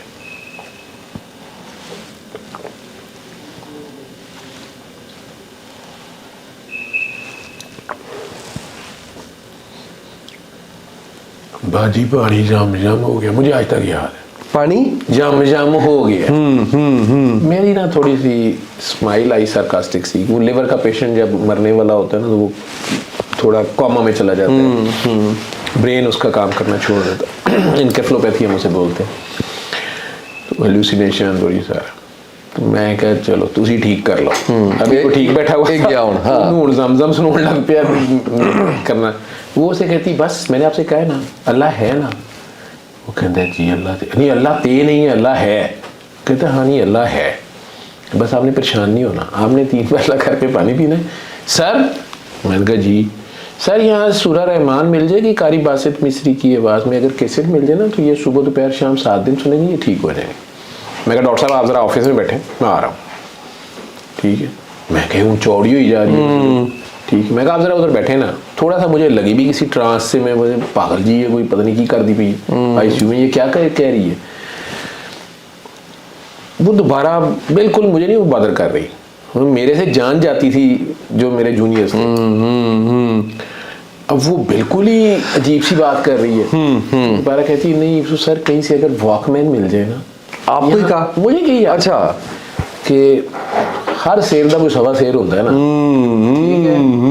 उन्हें क्या तू एडा शेर है, दरा उन्हें सिंगा तू फड़िया, ठीक है। तो ये भैंसा जो शेर बना हुआ था, सिंह तो तोड़ के छड़े उन्हें। बहरहाल वो नहीं, बिल्कुल कोई बदर नहीं करी मेरे गुस्से शुस्से को ना। उसने आगे से कहा सर अगर साउंड सिस्टम नहीं है ना, मैं कहा डॉक्टर साहब म्यूजिक का हाल है ये। मैं कहा उधर ऑफिस चले, इस तरह का एग्जैक्ट डायलॉग्स तो मुझे नहीं याद, लेकिन मुझे आज भी अपनी वो पर्सनैलिटी पता है कि मैंने किस तरह से कितना उन्हें स्नब करके कहा था कि जरा आप ऑफिस में है ना, मैं आपसे बात करता हूँ। उसका बाप भी इनडिफरेंट खड़ा है, उन्होंने पानी जमजम होया कि नहीं होया, बंदा वो थोड़ा सा हुआ है। तो मैं कह ये तो अपने अमोनिया के इफेक्ट में इसकी खैर है। खैर ऑफिस में बैठ के मैंने उनको डॉक्टर साहब को पहले प्यार से समझाने की कोशिश की, डॉक्टर साहब हम ऑलरेडी शायद आपका लोकम कंटिन्यू ना करें, आप प्रोविजन पे है, और ये जो आप हरकतें कर रही हैं ये प्राइवेट सेटअप है। अभी ये बंदा खुदा न खास्ता मर गया, इसका बाप शीशे तोड़ेगा, साथ कहेगा दम दरूद कर रहे थे, उन्हें इलाज किया ही नहीं, इन्होंने जरूरी दवाइयां नहीं दित्तियां, ये पानी फड़ा के कहते सन अल्लाह तो अक्ल करो, तो जी असी घर ही कर लेंदे, यासीन असी घर पढ़ लेंदे। मैं इस तरह की बातें कर रहा हूँ उससे। तो डॉक्टर साहब ये आईसीयू है, आपको वार्ड में रखा हुआ है ना, अभी ये वार्ड आपको पता नहीं इंटेंसिव केयर का पेशेंट क्या होता है और ये क्या करना होता है। वो आगे से सर आप वॉकमैन नहीं मिल जाएगा। अच्छा कोई गल का जवाब नहीं, कोई वो नहीं, कोई गुस्सा नहीं, फंसी होती ना ना ना, कोई गल ही नहीं ना, मतलब उसी को पागल ही, ठीक है। उस पे मैंने ना उसे मैं क्या वॉकमैन से क्या हो जाएगा, कहती सर अगर सूरह रहमान की मिल जाए ना कैसेट, बगैर तर्जमे की, जो बगैर तर्जमे की कारी बासित की आवाज़ में ना सूरह रहमान की कैसेट मिल जाए ना, तो वो ये सुबह दोपहर शाम आंखें बंद करके सुनेंगे, 3 बार लगा के पानी पीना, ये चीज सिर्फ 7 डेज का। मैं कहा आपके ख्याल में ये 7 दिन जिंदा रहेगा? कभी रहेगा। मैं कहा यार कुड़ी पागल है, फारिग है, इसको मैं अब इसको क्या कहूँ, तो इसको तो रखना भी खतरनाक है। ये तबाही कर जाएगी, वही तबाही करेगी ये तो। मतलब अब वो वीवीआईपी रूम में वहाँ लोग दाखिल होते थे, मियाँ फैमिली या और बड़े बड़े लोग दाखिल होते हैं, उन्होंने तुसी को जी अखा बंद करके 3 बारी, बल्कि मैंने सेठ हाफिज को कहा, उसने शिकायत लगा दी एमएस को, उसने एमएस को शिकायत भी लगा दी बाद में, मेरी शिकायत लगी भी, ठीक है। और एमएस साहब ने बाबा जी का तो नहीं खैर लगा दी कि डॉक्टर साहब एक तो सोटी फाड़ के फिर दे रहे, ठीक है, वो बाबा जी ने मुझे कहा बात की बात है, बस सेठ हाफिज आया नहीं होने से। अच्छा नहीं, शेख हाफिज साहब ने ये कैलेंडर शेख हाफिज साहब जनरल सीव करे बहुत हो गया, ये कैलेंडर उन्होंने दिया मुझे, वॉल कैलेंडर ने, ये उन्हीं का तोहफा है, उस दिन का ही तोहफा है। अच्छा, तो ये हमजा फाउंडेशन के, इसमें कुरान की आयतें उन्होंने खुद ट्रांसलेट करके तो ये मुझे उन्होंने दिया, मैंने आज तक रखा हुआ है। बड़ी वो एक डिफरेंट मुलाकात थी उनके साथ, मुझे नहीं पता था ये सेठ आबिद है। और बाबा जी ने सुबह ही मुझे कहा कि अगर सेठ आबिद कहीं काबू आया तो मुझे बताना। मैं कहा मुझे कहाँ से काबू आना है, तो वो खैर वो भी वक्त आया। तो मैंने वो डॉक्टर साहब को कहा कि उससे क्या होगा कैसे, उसने कहा सर आप इन्हें सुनवाए ना, ही ठीक हो जाएंगे। मैंने ना गुस्से में फोन, मैंने कहा इस डॉक्टर को अब मैंने सिखाना है, इसको मैं बताता हूँ। मैं फोन उठाया और मैंने घर फोन कर दिया, मेरा घर था इत्तेफाक के बिल्कुल साथ, वॉकिंग। अच्छा, छोटा भाई कामरान, कामी है मुझे कहते हैं, बड़ा शरारती, वो बेचारा पहले भी ये काम ड्यूटियां करता था। मैंने कभी घर से खाना मंगाना, कभी कुछ करना, या आज लंबी ड्यूटी हो गई है, ये दे जाओ वो दे जाओ। मैं कामी यार एक ना वो वॉकमैन, तो मैं कहा मेरे ना अलमारी में वॉकमैन पड़ा, तारिक लाया था सोनी का नया वॉकमैन, मेरा खुदा गवाह मैंने यूज नहीं किया था। मैं क्या वो लिया और ना एक सूरा रहमान की कैसेट कारी बासित मिस्री की आवाज में बगैर तर्जमे वाली हो वो दे जा। वो आगे से कहता खैर है मिलाद कराने लगे। मैंने कहा यार तू झुकते ना मार। वो आगे से ना लगा हुआ, वो कहना गुस्सा ना करो, वो सूरत यासीन होती है, किदी जान नहीं निकलती पई, सूरत यासीन लाई दी। मैं कहा यार तू कैसेट दे जा, जो कह रहे हो कर। अच्छा, वो थोड़ी देर बाद आके कैसेट दे के हंस के कहता है कि वैसे दूजे पासे सूरत यासीन ही है, ठीक है, वो अपनी बात पे लगा हुआ है। मैंने उसी तरह वो कैसेट और वॉकमैन जाके उस पेशेंट को दिया। मैं कहा भाई ये तुमने सुनना है आंखें बंद करके, और फिर पानी पीना 3 बरला करके, ते अज दी तू शुरू कर दे, 3 डोजा शाम तक करनिया ने, घंटे घंटे बख्शेरा कर लै, क्योंकि मुझे पता है शाम 7-8 बजे का टाइम था, मेरा इवनिंग राउंड होता था। साउंड तक 3 बारी कर लै, कल भी सवेरे कर ली, मैं कल दोपहरी आवागा ना तो फिर तेरे नाल गल होएगी। बिल्कुल, वो भी बड़ा खुश, सैल शैल उसे डाल दे वो ना। मैं चला गया। मैं तो अगले दिन आया दोपहर के टाइम, वैसे ही मैं सीधा ICU जाता था, मैं ICU गया तो मैंने वो देखा एंट्री के साथ ही बेड था, 7 नंबर बेड लेफ्ट साइड पर, तो वो मैंने देखा बेड खाली, तो मैं दिल में एक्सपेक्टेड था। मैं सिस्टर के पास गया, मैं सिस्टर जी उस बेड 7 पे जो पेशेंट था तो क्या ऐसे मैंने किया, वो कहनी सर अमीर अली। अब ये टर्मिनोलॉजी थी हमारी आपस की टीम, जो ICU टीम थी, कि यहाँ इजराइल आता है या अमीर अली आता है, ठीक है। अमीर अली हॉस्पिटल का फाइनेंस क्लर्क था, ओके, बच गया। रात के 12 बजे हम कहते थे इजराइल आवे ना आवे अमीर अली आ जाता, तो अमीर अली रात के 12 बजे लोगों पे आके सवार हो जाता था कि जी अगे पैसे जमा कराओ, थोड़े 3 दिन के पैसे पूरे हो गए हैं। बिल्कुल, वो लोगों से जमा करवाता रहता था या नोटिस दे जाता था कि सुबह तक करा दें इस तरह। तो उसने कहा कि सर वो अमीर अली आया था, तो वो बाबे ने ना बेटे को छुट्टी करा ली, उसने कहा मेरे पास नहीं पैसे, तो चला गया। मैंने कहा अच्छा, मैं कहा यार वो वॉकमैन होगा मेरा यहाँ पर। उन्होंने कहा जी वॉकमैन तो हमें कोई नहीं पता, नाइट शिफ्ट से पूछ लीजिएगा, वो नाइट पे कहीं हुआ है, मुझे नहीं पता, मैं तो इवनिंग पे आई हूँ। उसने काउंटर शाउंटर देखा, सिस्टर्स चीज़ें रख दी थी, कुछ भी नहीं था। मैंने जाके फटाफट बेड की ट्रॉली श्रॉली भी देखी, कुछ नहीं था वहाँ पे। मैं दिल चापड़े आप लोग गाला कटियाँ चली गया यार तू एक लड़की होके बेवकूफ़ बची के, और आपने क्या किया। लेकिन वो 8-10 दिन बाद मुझे आज तक याद है कि मैं ऑफिस में बैठा हुआ था, मेरे साथ कयूम खान साहब जी थे, वो लिवर के स्पेशलिस्ट थे। तो वो एकदम से उसका बाप एंटर हुआ पेशेंट का, दरवाज़ा ऐसे धड़ल से उसने खोला है।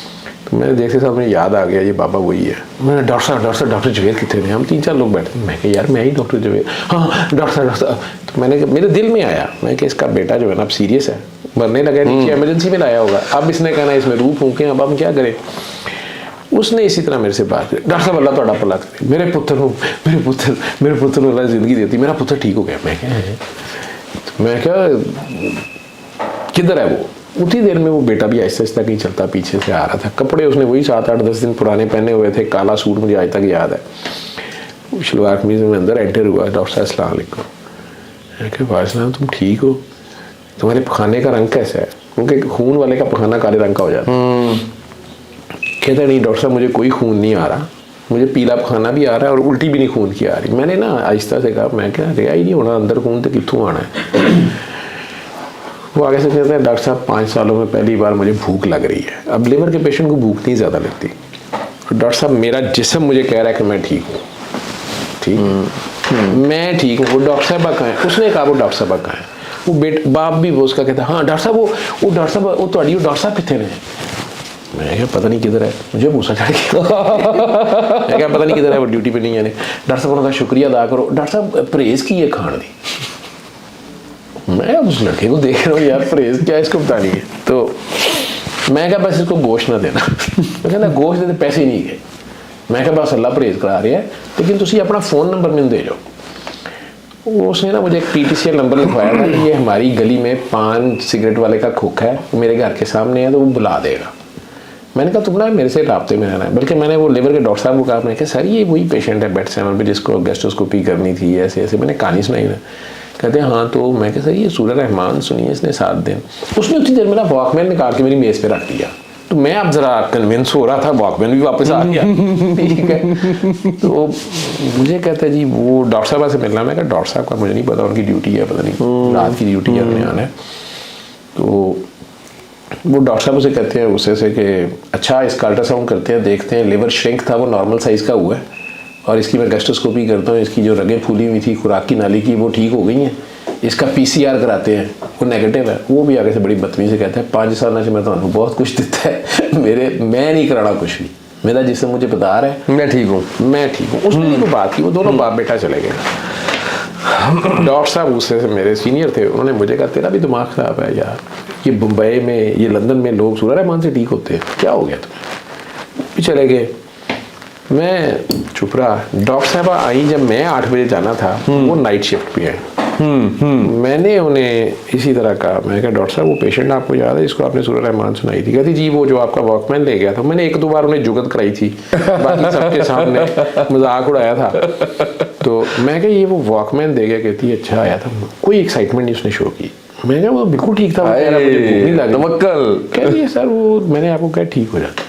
अब वो इतना केयरलेस सा एटीट्यूड था। मेरा ख्याल था वो मुझे कहेगी कि देखा फिर मैंने कहा था ना आपको, अब बताएं ये। उसने कोई ऐसी बात नहीं की, बल्कि कोई उसने, मैं कहता हूँ कि वो कोई हैरानी का इजहार भी नहीं, नॉर्मल सी चीज थी एक। बीइंग ए डॉक्टर उसको मतलब इतनी कॉन्फिडेंट थी। मैंने वो पेशेंट्स को बताना शुरू कर दिया। ओके, अभी अपने तक नहीं आए? नहीं, अपने तक तो आया ही नहीं ना, मैं तो नहीं आया। मेरा इल्म मुझे कह रहा था कि B, C और HIV ये कैसे ठीक हो सकते हैं। दूसरा मैं शायद मायूस हो चुका था, या मैंने अपने आप में एक्सेप्ट कर लिया था कि बस देर इज कोई फ़ायदा नहीं है, बस जिस दिन जाना चले जाएंगे। लेकिन लोगों को कहना शुरू कर दिया। ICU में मैंने पेशेंट्स को कई वॉकमैन मंगवाए। उस वक्त मुझे याद है 600 रुपये का वॉकमैन मिलता था, ये आए थे चाइना के, वो मंगवाता था। हर बेड पे 15 बेड पे मैंने वॉकमैन रखे थे। इत्तेफाक हॉस्पिटल में डिसेंट मेडिकल स्टोर है, उन्हीं की फार्मेसी अंदर थी, उन्हें याद होगा, वो गवाही देंगे कि मैंने TDK की कैसेट्स लेके, और वो मैंने ऑफ बीट एक सेंटर होता था फोर्ट्रेस में, पता नहीं अब भी है कि नहीं, वहाँ से मैंने कारी बासित की रिकॉर्डिंग कराई, और वो जनाब मैंने नीचे रखी होती। वो रिकॉर्डिंग भी इसीलिए करवाई थी ना कि आपको शक था कि कहीं ना कहीं कोई पैसे पूछे जा रहे हैं कितने। हाँ, मैं कहा ये वो मुझे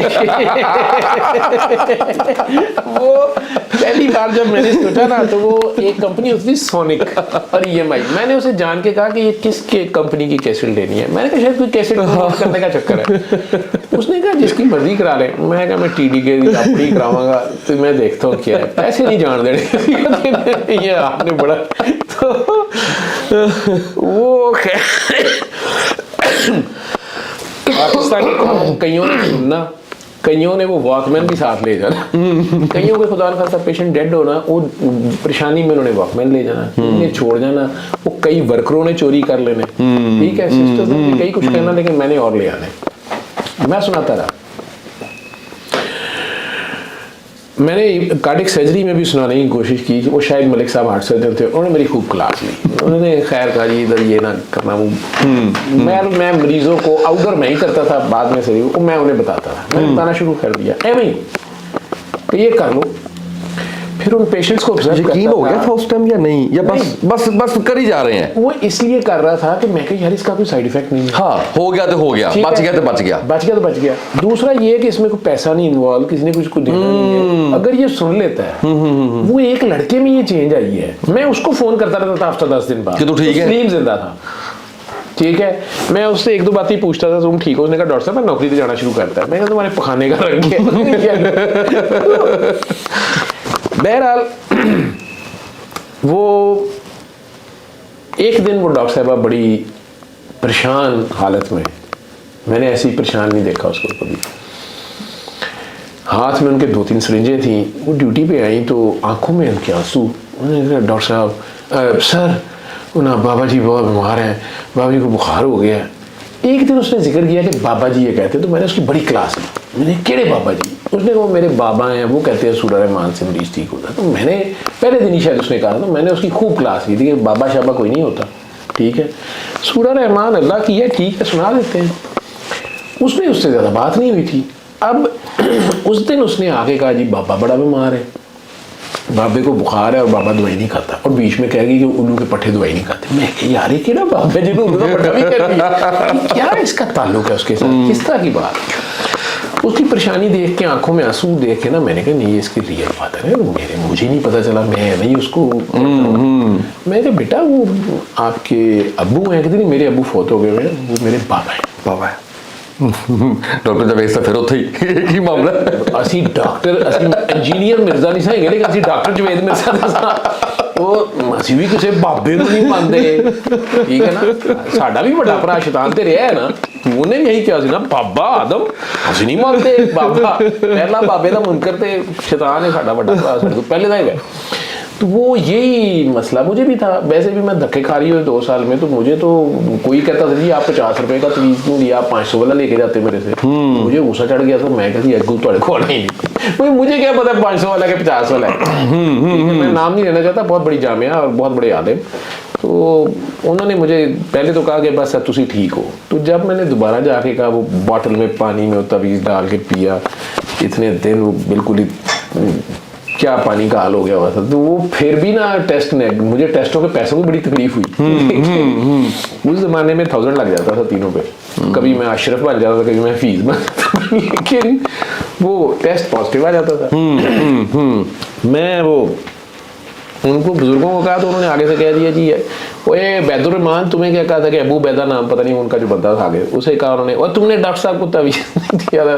मैंने कहा जी ये 50 रुपये वाला लग गया था। डॉक्टर साहब आप भी तो 50 वाला तवीज़ दे देना, 500 वाला डॉक्टर साहब को दो। मैं यार तू लिया फिर ये आ गए हैं, लिया 500 का, ये आ गया। मैंने लिया, मैंने कुछ नहीं कहा। अच्छा 500 का तवीज़ लिया, 500 दिया मैंने। अच्छा, और मुझे आज तक याद है कि इचरे की नहर के ऊपर बाइक रोकी मैंने और नहर में वो तवीज़ फेंका मैंने, ठीक है। अब मैं क्या मौला जो तेरी हो। वैसे लगता नहीं है अब वाले डॉक्टर जावेद को देख के लगता नहीं है किसी को इतना क्वेश्चन देते हो, वरना उत्थे क्या कहते तू रख अपने कोल मैं चल रहा हूं। आलिम थे बहुत बड़े, ठीक है, और उन्होंने कोल में कुछ मुजाहिद देखे सन, ओके, जिन्हां दी अखबारां च तस्वीरां मुशर्रफ सर ने लवाईयां, तो मैं उसके अंदर दी गल निकल आई ना फिर, ठीक है, एडा भी नहीं था मैं, हर जगह नहीं पूछता, ठीक है। तो पागल था, बेवकूफ नहीं था।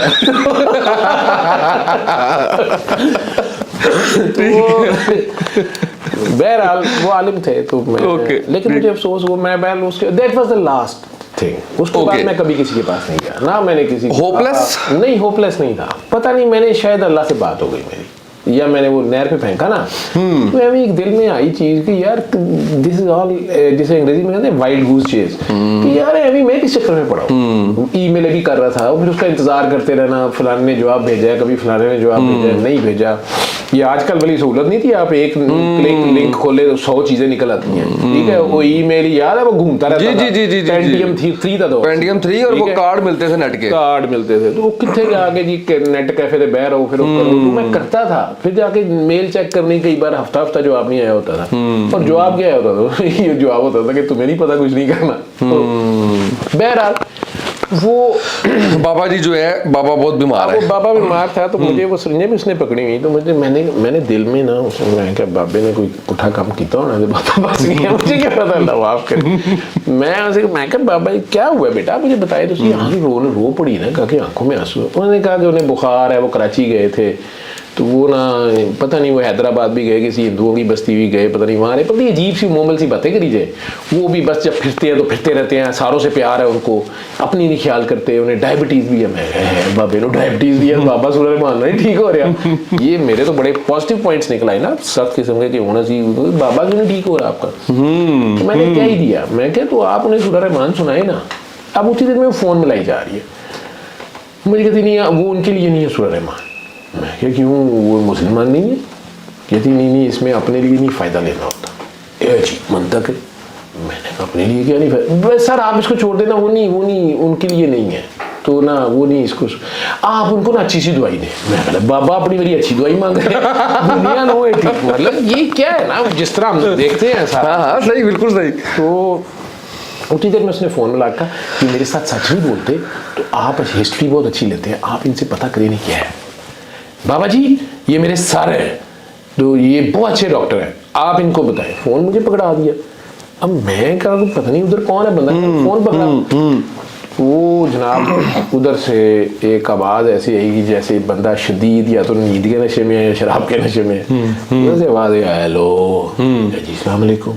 वालेकुम सलाम। काका बाबा ये तो किसी को सर नहीं मानती, पता नहीं तुमने क्या जादू इस पे किया है, सर सर करती है।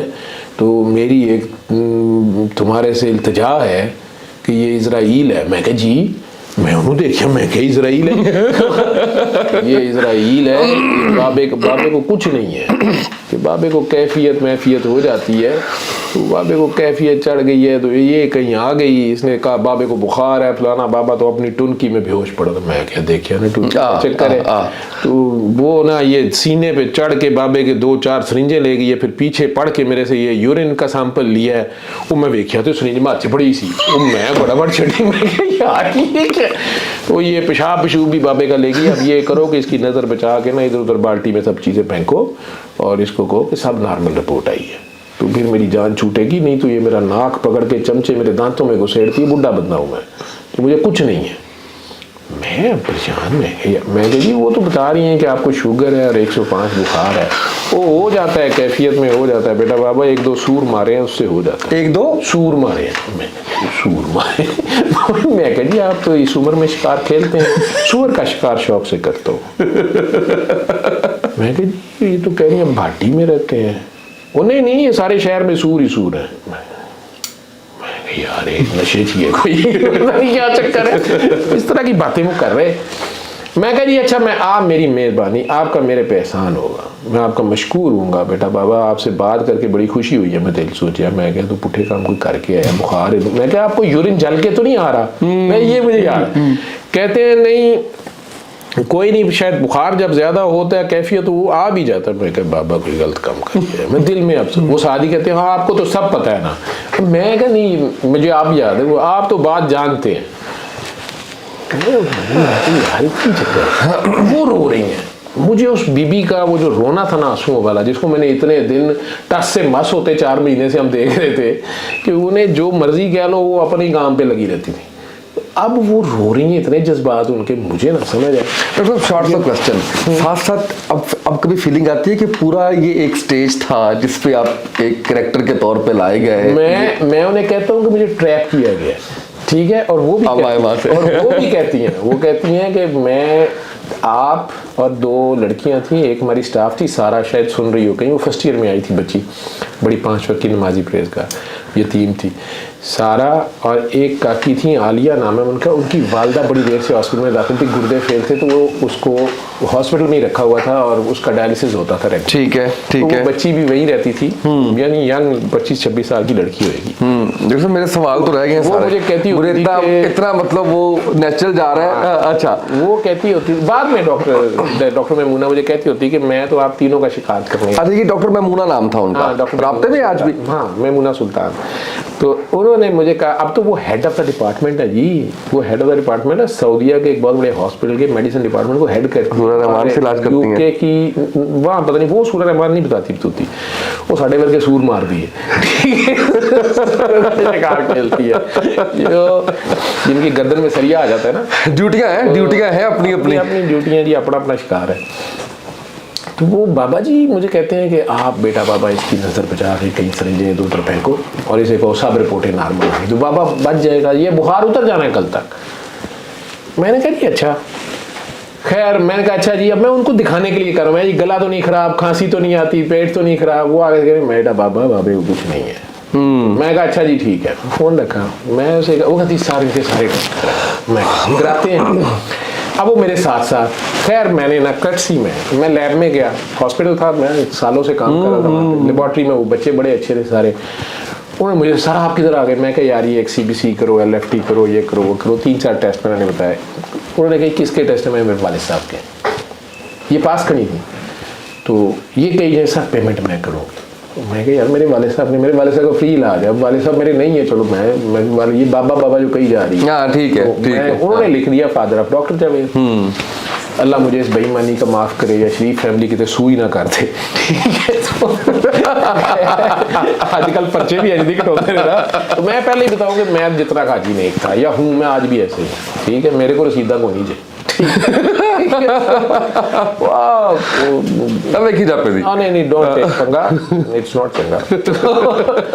वो खैर उन्होंने टेस्ट की रिपोर्ट आ गई, वो टेस्ट की रिपोर्टें 2-4 घंटे बाद वो लड़कों ने मुझे कर दी, वो वाकई नॉर्मल सारी टेस्ट ना, सारा कुछ डॉक्टर साहबा ने भी देख लिए। अब सर फिर उन्हें क्या है, अब मैं एकदम से ना, मुझे पता कोई नहीं, मैं उन्हें कैफियत है अरे है सर ये क्या होती है कैफियत, बाबा जी भी यही कहते हैं, आपको क्या पता हो कैफियत क्या होती है, मुझे नहीं पता कैफियत होती है, ठीक है। मैं क्या बेटा, वो जब बंदा ज्यादा शराब पीता है मेरी शक्ल, मैं उससे सुरूरो कैफदारी होती है, मैं उससे कैफियत होती है। बाबा जी नहीं शराब पीते, मैंने कहा शराब पीते होंगे, आप रूहानी हो यार, मुझे वो समझ नहीं आया वो दिन जिंदगी का। मैं बड़ा हैरान कौन देखूं कि एक बच्ची जिसका वो रियल फादर नहीं है, ये क्यों इतनी तड़प रही है एक बंदे की। मैं अपनी तरफ से मरीजों के लिए बड़ा अपने आप को तड़पुल्ला समझता था। मैंने अपने वालिद को लूज किया था डॉक्टरों की गलती से हॉस्पिटल में, जब मैं मैट्रिक में था। मैंने आज तक किसी को ब्लेम नहीं किया, एक मिस्टेक है हो गई, लेकिन मरीजों का ध्यान भी करता था, आज तक बहुत ही कीन से तरीके से हर चीज देखता हूँ, मिस्टेक ना हो जाए। लेकिन इतनी तड़प नहीं थी मेरे लिए कि मैं किसी लिए रो पिट रहा हूँ, तो वो चीज मुझे तंग करती रही। अब मैंने जब वो सारी रिपोर्टें भी आ गई, मैं कही मेरे ज़हन में क्वेश्चन एज ए डॉक्टर था ना कि यार उन्हें क्या है। आप देखिए, आप वालिद के फौत होने पे भी रोए, कभी रोए नहीं है जिंदगी में? नहीं रो पड़ता हूँ। उस दिन नहीं रोया था कि मैं उन्हें देख के उनके पास खड़ा सिर्फ ये सोची जा रहा था कि इन्होंने कल परसों मुझे कहा था कि अल्लाह कभी गलत नहीं करता। 35 साल की उम्र, मेरी माँ बेवा हो गई है, मैं 14 साल का यतीम, 5 बहन भाई साथ मेरे, ये अल्लाह ने केड़ा सही किया है। मतलब एक दिन में आया ये वाली बात में आ रहा था कि अब इसमें मैं बाप की बात को 100% सही समझ रहा था, ठीक है, लेकिन अब मैं इसमें ये ले रहा था कि अगर अल्लाह गलत नहीं करता तो ये ठीक है, तो फिर मैं इस पे रोऊं कैसे? ओए सही, लेकिन ये ठीक कैसे है? वो एक कश्मकश और वो चीज चल रही है। दूसरा एक ज़हन में ये भी था, मैं रोऊंगा ना तो छोटे बहन भाई माँ वो रो रहे। मैं 14 साल की उम्र पे आप यूं समझ लें कि मैंने अपना सेमेस्टर फ्रीज किया बचपन का और बड़ा हो गया लड़कपन का, ठीक है। हम अचानक एक जिम्मेदार शहरी बन गए, ठीक है। वो आज तक इसलिए कई लोग कहते हैं कि थोड़े कुड़ी मुंडियां वाली आदतां ने, लड़कपन नहीं आपको खत्म हुआ। मैं कह बस अल्लाह की देन है। इसलिए मैंने आपको कहना कि उम्र मेरी यही कुछ 30 साल होगी, कुछ महीने ऊपर कर, महीने मैंने गिने नहीं कभी, लेकिन इतने ही होंगे, 30-35 साल मेरी। इतनी बारीक बातें करते, मैं पहले पूरे 15 मिनट तो यही सोचता रहा ना। आप बोल रहे हैं मैं सोची जा रहा हूँ, मैं क्या अच्छा 92 ਦੇ ਵਿੱਚ एडमिशन लिया है, डॉक्टर साहब ਨੂੰ ਕੀ ਹੋ ਗਿਆ 35 ਸਾਲ ਬਾਅਦ ਕਵਾਂਗਾ डॉक्टर साहब मेरे एडिट कर लीजिए, ਤੁਸੀਂ 35 कह देता है। एज जितनी है मेरी 35 ईयर, नहीं वो तो मैं फिर समझ गया ना, फ्यू मंथ्स, ठीक।